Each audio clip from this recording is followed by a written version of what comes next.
الحمد لله وحده والصلاة والسلام على من لا نبي بعده أما بعد فأعوذ بالله من الشيطان الرجيم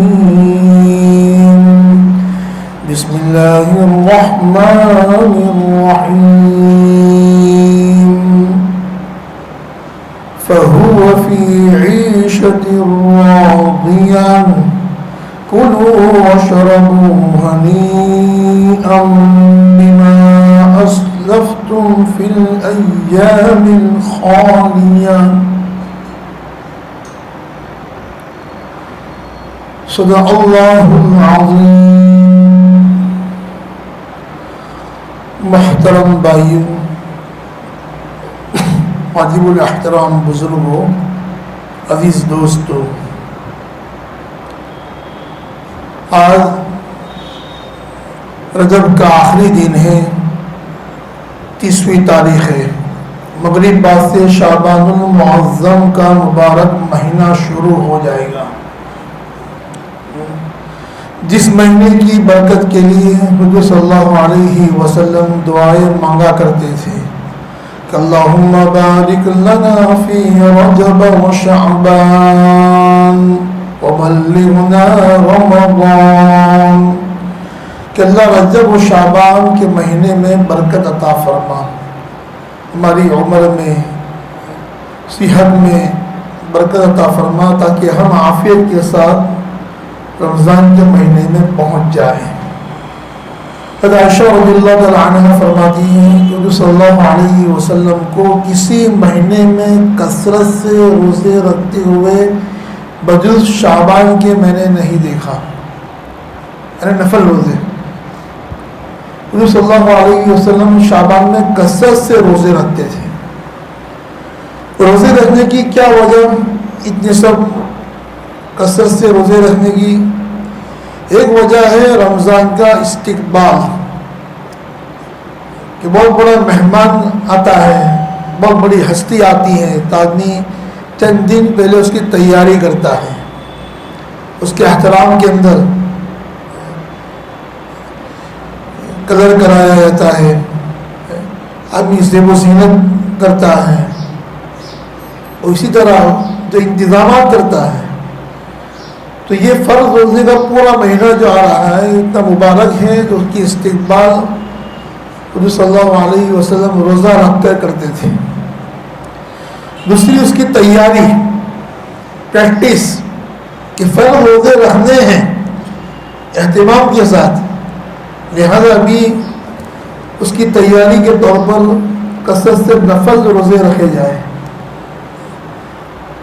تاکہ روزے کی مشق ہو جائے، بھوک اور پیاس برداشت کرنے کی اچھی طرح قوت پیدا ہو جائے، پھر رمضان کے فرض روزے آسانی کے ساتھ رکھ سکے۔ اور اس کی بڑی فضیلت ہے کہ نفل روزے بھی ایک ذخیرہ ہمارے پاس ہونا چاہیے۔ ابھی جو مجمع بیٹھا ہوا ہے یہ 5 وقت کا نمازی مجمع ہے، رمضان کے الحمدللہ فرض روزے رکھتے ہی ہیں۔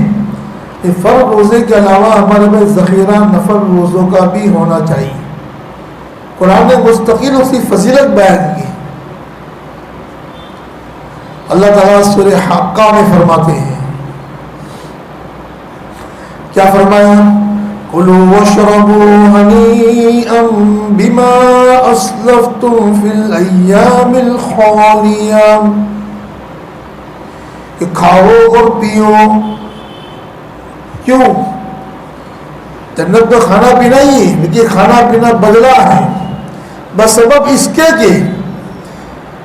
کہ تم خالی دنوں میں جس میں روزہ رکھنا فرض نہیں تھا اس میں بھی تم روزہ رکھتے تھے۔ ایک تفسیر اس کی یہ بھی کی گئی ہے، تفسیر در منصور۔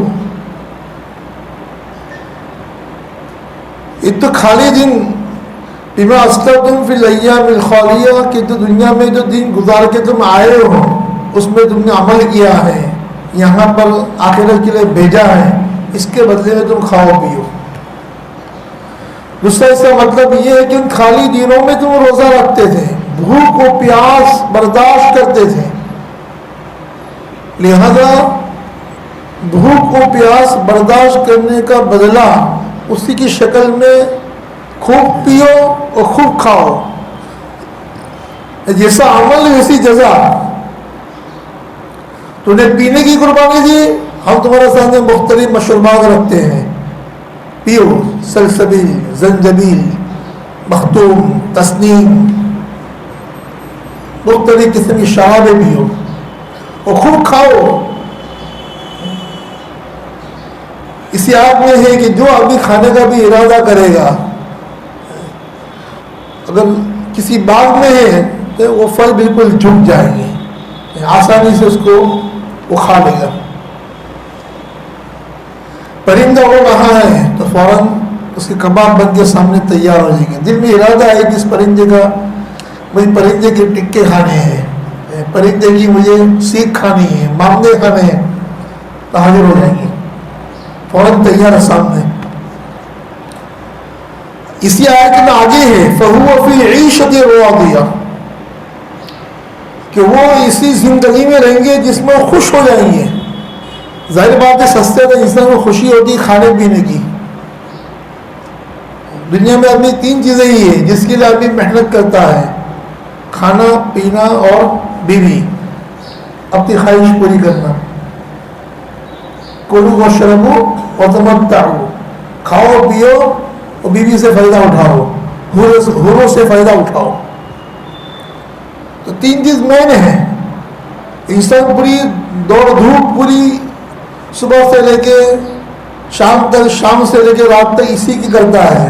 ابھی ناشتہ کھایا پیٹ بھر کر، بہترین ناشتہ بھی کھلا دیا ہو، ایسا نہیں آپ بہترین ناشتہ کھلا دیا تب دوپہر کو کھانا نہیں کھائیں گے، دوپہر کا کھانے کی فکر، دوپہر میں اچھا کھانا کھلایا ہو پھر بھی رات کے کھانے کی فکر، جیسے شام پڑی رات کے کھانے کی فکر۔ تو یہ رضامندی والی، خوشی والی زندگی میں کھانا پینا داخل تھا، پھر بھی الگ سے کیوں کہا کلوا واشربوا ہنیئا، کھاؤ پیو فراغت کے ساتھ، مزے لے کر، ہنیئا مزے لے کر، بالکل کوئی ٹینشن نہیں۔ جنت کے اندر زیادہ کھاؤں گا تو کیا ہے، بد ہضمی ہو جائے گی، کولسٹرول بڑھ جائے گا، وزن بڑھ جائے گا، یہ بیماری لگ جائے گی، بہت میٹھا کھاؤں گا ڈائبٹیز ہو جائے گا۔ جنت میں کوئی بیماری نہیں، کوئی روک ٹوک نہیں، لا مقطوعۃ ولا ممنوعہ، نہ وہاں کوئی سیزن ختم ہوگی، نہ وہ آئٹم ختم ہوگی۔ بہت بار بار لا رہے ہیں، چھلے تبیلا بجا دیا، ٹنگ ٹنگ، ختم ہو گیا، بات نہیں ہے۔ دنیا میں سے ختم ہو جاتا ہے کھانا بھائی، ایک ہی مرتبہ ملے گا بھائی میٹھا، ایک مرتبہ بار بار نہیں ملے گا، تم مانگو یہ سب مانگنی ہے۔ لیکن وہاں انلمیٹ ولا ممنوع، ناکا نامید نہیں ہے کہ اب نہیں آئے گا بہت ہوا، جتنا تمہاری طاقت ہو کھاؤ۔ ہمارے پاس سیزن ہی سیزن، وہ آم کھاؤ، کیری کھاؤ جتنی، اس کے گرمی کی انتظار کی ضرورت نہیں ہے۔ ابھی آپوس آئی ہے لیکن 50 روپے ایک پیس ہے، 50 روپے ایک پیس، اور پھر یہ چاہے جتنا کھانا ہو۔ تو یہ تذکرہ آ چکا تھا فی عیشۃ راضیہ، لیکن واپس کلوا واشربوا لے کے فرمایا کہ آدمی کھانا سب سے جو اہم چیز ہو آدمی کی کھانا ہے۔ حضرت تھانوی رضی اللہ عنہ لکھتے ہیں کسی کو کسی سے عشق ہو گیا ہے اور بیوی سے روزانہ اس اپنی معشوقہ سے ملتا ہے، لیکن اس کا کھانا بند کر دیا جائے کہ 3 دن تجھے کھانا نہیں ملے گا، بلکہ 3 دن تو زیادہ ہے، ملے گا 1 دن کھانا اس کا روک لیا جائے پورا 24 گھنٹے، اور پھر اس کو کہا گیا کہ جی یہ معشوقہ کیے کہ کھانا چاہیے، کہ معشوقہ بھی چلے گا، اس کو ہٹاؤ کھانا نہ ہو، پیٹ میں چوہے دوڑ رہے ہیں، یہ جہنم کی آگ جو جل رہی ہے اس کو بھرنی ہے۔ تو کھانے کو آدمی بیوی سے بھی مقدم رکھے گا کہ پہلے کھانا نہ ہو۔ تو کھانا کا آدمی عاشق ہوتا ہے، اس لیے قرآن نے بار بار کھانے پینے کا تذکرہ فرمایا۔ کھانا پینا اور بیوی، یہ 3 چیز انسان کی خواہشات کے لیے مین ہے، اسی کی لالچ اللہ تعالیٰ نے ترغیب اور لالچ قرآن میں، حدیث میں حضور صلی اللہ علیہ وسلم نے دی ہے۔ تو لہٰذا آدمی جتنی نفلی روزے رہیں گے اتنے ہی عرش کے سائے میں ان لوگوں کو جگہ ملے گی۔ جو فرض روزے رکھتے ہوں گے اور نفل روزے رکھتے ہوں گے اور ان کو اللہ کا قرب ملے گا. تو نفسا نفسی کا عالم ہوگا, سورج سوا نیزے پر ہوگا, ایک دم خطرناک گرمی ہوگی. لیکن یہ روزے رکھنے والے ٹھنڈے, اے سی سے بھی زیادہ ٹھنڈک, ایک دم فل اے سی بولتے ہیں اشرا پر, اس سے زیادہ ٹھنڈک, بہترین ٹھنڈک ہوگی. اس میں آدمی آرام کرے گا اور لوگ حساب کتاب میں ہوں گے. تو نفل روزے کا ذخیرہ ہمارے پاس ہونا چاہیے. یہ بھی حضور کی سنت ہے. اب میٹھی میٹھی سنت بہت دکھتی ہے ہمارے کو, کیونکہ یحب الحلوہ, حضور صلی اللہ علیہ وسلم میٹھا پسند تھا, لاؤ میٹھا اندو. حضور صلی اللہ علیہ وسلم نے ایک سے زیادہ نکاح کی ہے, یہ بھی سنت ہے. لیکن کڑوی کڑی سنت کون رہے گا؟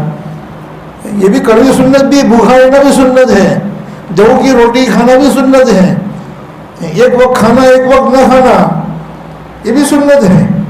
اور حضور صلی اللہ علیہ وسلم پیر جمعرات کے روزے رکھتے تھے.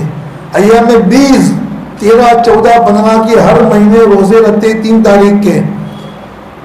تو جو ایام 20 کا روزہ رکھے گا, ہر مہینے 3 دن روزے رکھنے کی پابندی کرے گا, اللہ تعالیٰ اس کے دل کو کھوٹ سے پاک کر دے گا, اس کا دل رضائی سے پاک ہو جائے گا. روزہ اتنی اہم عبادت ہے. تو لہٰذا شعبان کے مہینے بھی کوشش ہو کہ کثرت سے ہم روزے رکھیں. دوسری روایت میں آتا ہے حضور صلی اللہ علیہ وسلم نے آدھے مہینے کے بعد روزے رکھنے سے منع فرمایا.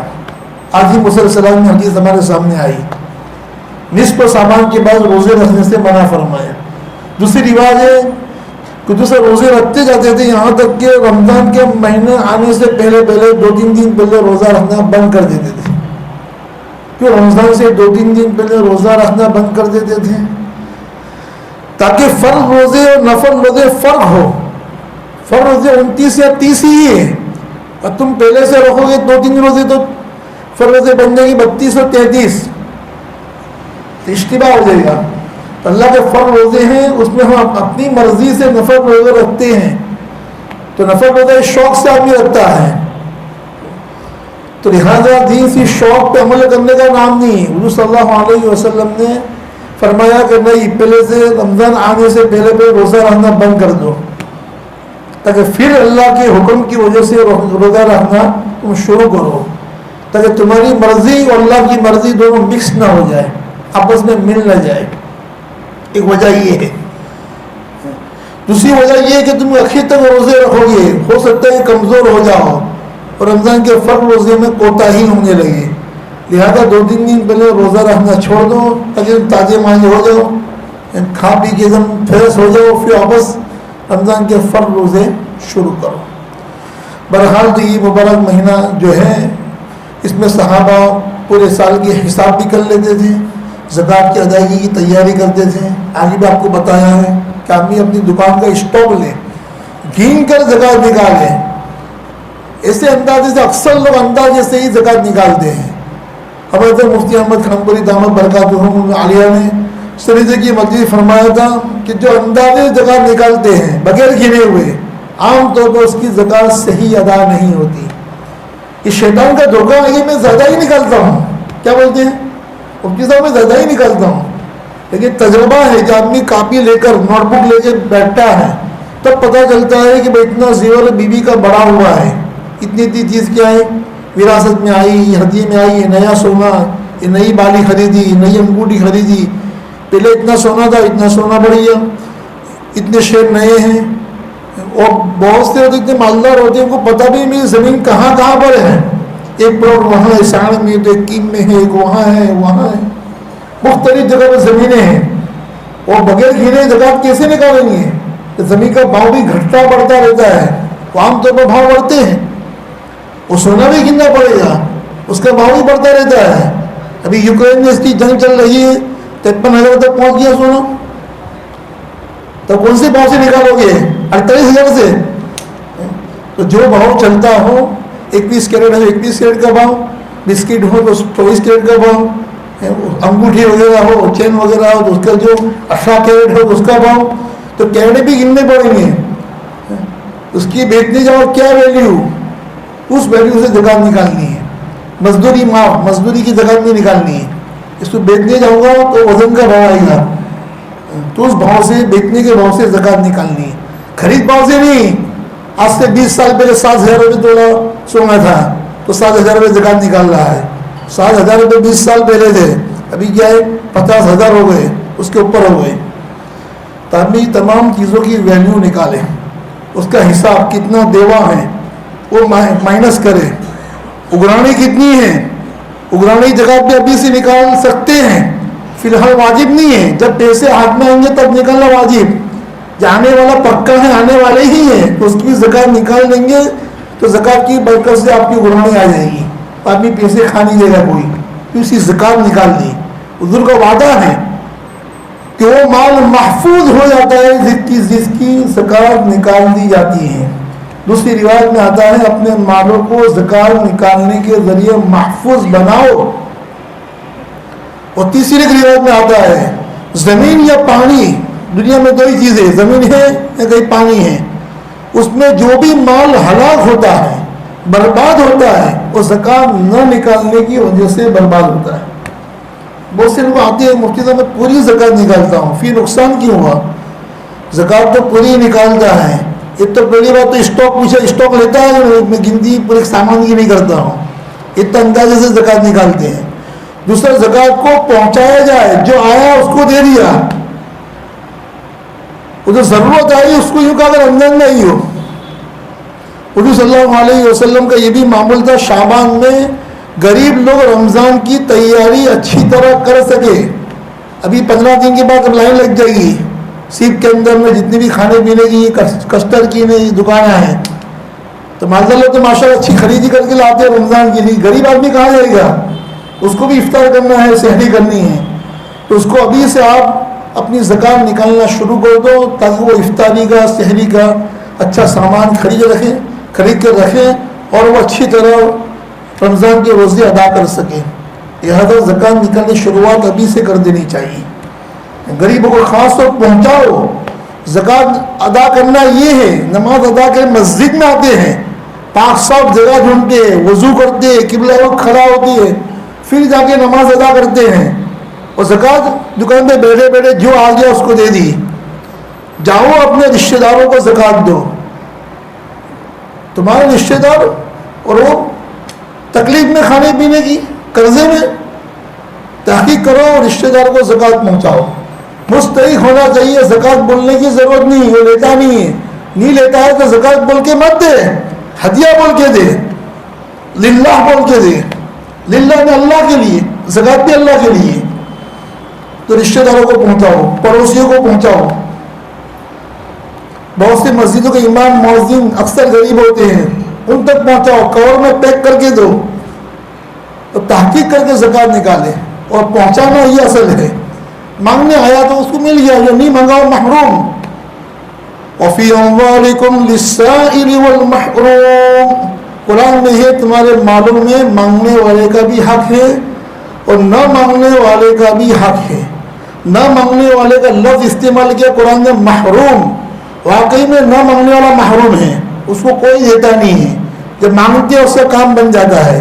اور یہ انٹرنیشنل فقیر، ان کو دیکھ روپیہ مت دو جو مسجد کے دروازے میں بیٹھے ہیں، ہٹے کٹے، ان کے لیے مانگنا حرام۔ جس کے پاس ایک دن کا کھانا پینا موجود ہو اس کو مانگنا حرام۔ ایک دن کا کھانا پینا موجود نہیں ہے لیکن تندرستی ہے، یہ کما سکتا ہے تو بھی حرام۔ حرام دو طریقے ہے، یہ تو فی الحال ایک دن کا کھانا پینا موجود ہے، اس کے تو حرام ہے ہی، اس سے کھانا پینا نہیں ہے لیکن کام کر سکتا ہے۔ اس کو میری گاڑی صاف کر دے، ابھی 20 روپے دیتا ہوں۔ عورت آئیے میں گھر پہ کپڑے دھو دے، برتن جھاڑو پوتا کر دے، 100 روپے دیتا ہوں۔ خدا کی قسم کھا کے دیتا ہوں، نہیں دھوئی کہ تم سب مفت کا دیتے ہیں بغیر محنت کا، تو میں کام کر کے کیوں لوں؟ میں بیوقوف تھوڑی ہوں کہ محنت کر کے کب ملوں گی؟ مجھے تو ایسے بیٹھے بیٹھے مل جاتا ہے، 10 دکان میں گھوموں گی تو 2 دکان میں مل ہی جائے گا۔ لہذا اس کے لیے مانگنا حرام، دینے والے کے لیے دینا حرام۔ تو ان لوگوں کو زکوٰۃ مت دو، تحقیق کر کے زکوٰۃ کو پہنچاؤ۔